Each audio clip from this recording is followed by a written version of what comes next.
So, You're going to need to speak up. yes, ma'am. It appears that she hasn't done anything. Has she done anything on probation? No, Your Honor. Do you have anybody that you care for? Yes, my grandma. She's sick right now. Oh, let's Okay. not do that. Okay. Let's not do this thing where we're bringing in the sick relatives. Court is going to sentence you to. This defendant is back in court after doing absolutely nothing on probation. No effort, no compliance, no accountability. And now she's standing in front of the judge asking for probation again. You'd think after getting a massive break the first time, she'd at least try to follow the rules. But no, her original case involved a gun charge. The court gave her probation. Now she's back for unauthorized use of a firearm. That's not a mistake. That's a pattern. It honestly feels like she's speed running her way back to prison.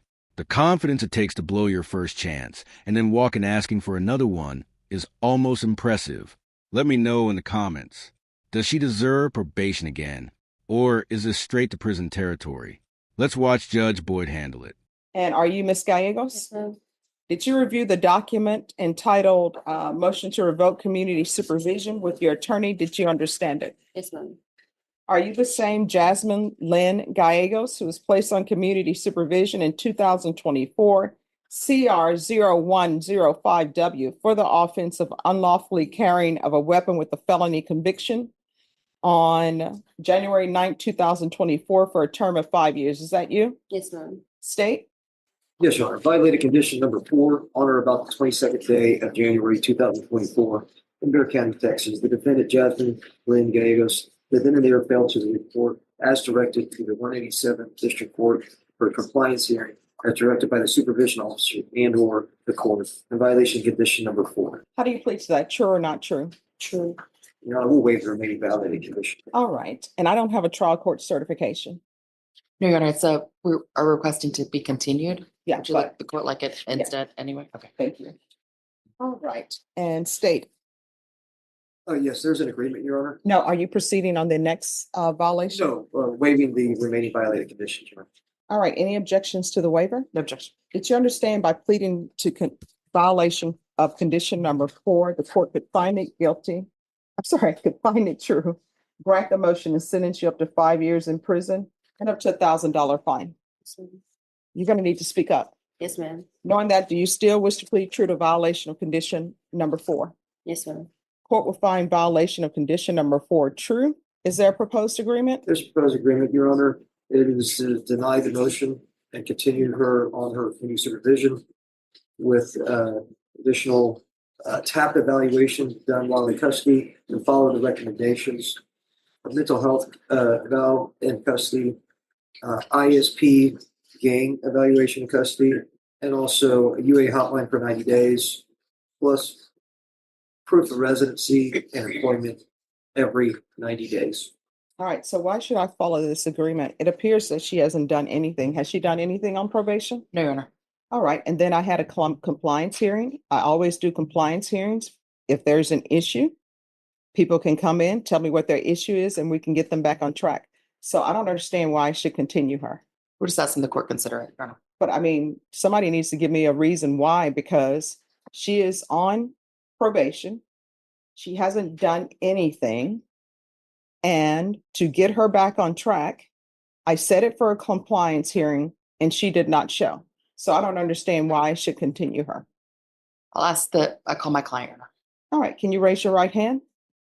Do you solemnly swear or affirm the testimony you give will be the truth and nothing but the truth, so help you God? Yes, ma'am. All right, you can lower your hand, state your name for the record. Jasmine Lynn Gallegos. Are you asking the court to consider release or continue on probation? Yes, ma'am. And why is that? Because I never started it. And I got released and I didn't turn myself back in, but I want to do something better. All right, do you need to speak up? I want to do something better in life. So the reason why you want me to continue you is because you were placed on probation, you were released, and you never did anything. So basically, you're just throwing yourself on the mercy of the court saying, I did nothing, but please continue me. Do you have a job? Yes. Where do you work? I mean, I was working at the Subway. Okay, I cannot hear you. I was working in Subway at Pleasanton, Texas. And And where do you live? In Pleasanton, Texas with my grandma. Do you have anybody that you care for? Yes, my grandma. She's sick right now. Oh, let's Okay. not do that. Okay. Let's not do this thing where we're bringing in the sick relatives, the baby that nobody else can take care of, because you were supposed to report. Let's do this. This is what can help me understand whether or not I should continue. Let's assume you don't have a sick grandmother, you don't have any sick relatives, you don't have any sick children. It's just you. Why should you be continued on probation? Don't tell me that Subway needs somebody to make sandwiches. Let's assume that Subway doesn't need anybody to make sandwiches. Why should I be continuing you? Because I want to prove to you that I can do it. But you have not. But okay, but you want to prove to me that you can do it. So, All right. Any other questions? Is there any other reason why you're asking the court to continue on probation? no, Do you believe you have a drug problem? no. All right, so she don't have a drug problem. Why didn't you report?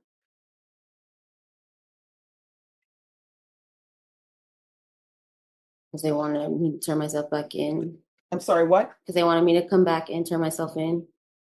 All right. Why didn't you show up for your compliance hearing?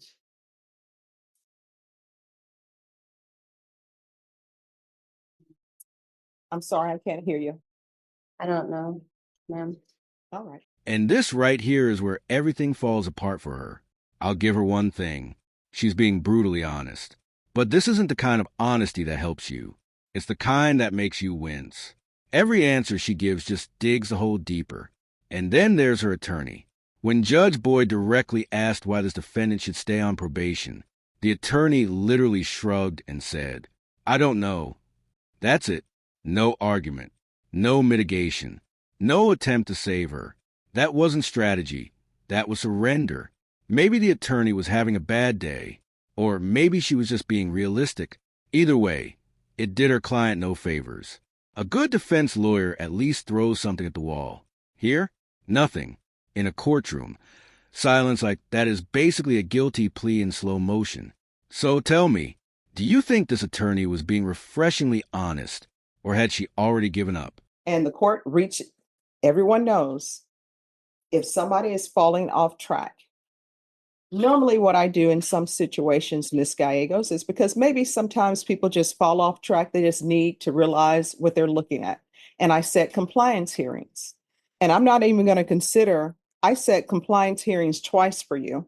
The state only went on one, so I'm not even considering the other. But a compliance hearing was set for you to try to get you back on track to see, hey, is there something we're missing here? Is there something you need in order to be successful? And you didn't even show up for the compliance hearing. The compliance hearing was a step before your motion to revoke. Because I had a choice at that time. I always get notices from probation. They'll tell me how a probationer is doing. If there are some issues, I will always usually check compliance hearing. Let's bring that person in and find out what's going on. And you didn't even show up for that. So I don't think you're a good candidate for probation. Everybody who's in custody will come before me when they're in custody and say to me, I want to prove to you I can do it. But, history has shown that you can't because you didn't. So I don't know why I should continue you. So I don't know if you want to talk to her, but I don't have a reason for why she didn't show up. Okay. All right. I'm not going to follow this proposed agreement. I don't think she's a good candidate for probation. She hasn't done anything. And she's been given opportunities to do things and she just refuses. And based upon her testimony, she didn't want to come back because she didn't want to turn herself in. I don't know what to do with that. If the court were to grant your request for continued probation and the TAP evaluation, would you comply with the conditions of the TAP Yes, ma'am. and any recommendations thereof? Yes, ma'am. Would you also comply with any conditions of the gang ISP evaluation Yes, ma'am. as well as the mental health? Yes, ma'am. Your Honor, my client's throwing herself in the mercy of the court, and we're requesting that the court continue her on probation. All right. So under under direct examination, she stated she doesn't have any mental health issues. So that's not an issue. And now I'm being thrown at that there may be gang issues with her. And part of the plea bargain agreement was, in this case, she was to forfeit weapons, magazines, and ammunition. So she was placed on community supervision for that, and she has done nothing. Court is finding violation of condition number 4 true. Court is going to sentence you to 5 years in the prison, give you credit for any time served. There's $1,000 fine. Time and money will run concurrent. I'll recommend, if she stated she doesn't have any drug issues, she doesn't have mental health issues, but I'll recommend the therapeutic community or the mental health unit at the prison. You'll have to recommend it as well because I have no jurisdiction. And if they discover that you do have a mental health issue, then they will take care of it there. Did you review the document entitled Trial Court Certification of Defendant's Rights to Appeal with your attorney? Did you understand it? Yes, ma'am. All right, you have a limited right to appeal, and that right to appeal is as it relates to the allegations in the motion, not the fact that you were on community supervision. Do you understand? Yes, ma'am. Because this is a felony conviction, you're not allowed to own or possess any weapons or ammunition. If you have a question over what a weapon or ammunition is, you'll need to speak to an attorney. Do you understand? Yes, ma'am. All right, we can go off the record. Good luck to you. You're going to have to start making better decisions. If you continue to pick up felonies in Texas, they're going to start labeling you as a repeater or a habitual. If you're a repeater, that means your range of punishment level is going to go up by one level. And if you're habitual, in some cases, your minimum is going to be 25 years at the prison. You have some choices you're going to need to make. Do you understand? Yes, ma'am. All right. And when you're released from prison, if you need help with anything, you can always come back here if I'm here. Okay. 5 years. And honestly, this was one of the most uncomfortable hearings I've watched in a while. From the defendant's perspective, she looked completely lost, like she didn't even grasp how serious this had become. And her attorney barely lifted a finger. It almost felt like she wanted the judge to lock her client up. If that was the goal, mission accomplished. But to be fair, there wasn't much to work with. Probation isn't a free pass. It's the court saying, prove you can live without a cell door closing behind you. And she didn't even try. When you ignore court orders, skip the work, and repeat the same behavior, there's only one outcome left. That's why judges say chances aren't infinite. So let me know what you think. Does 5 years fit the situation? Or would you have given her one final shot because she was honest? Either way, Judge Boyd made one thing very clear. Second chances only matter if you actually use them.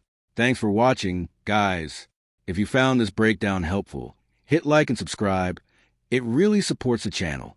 I'll see you in the next one.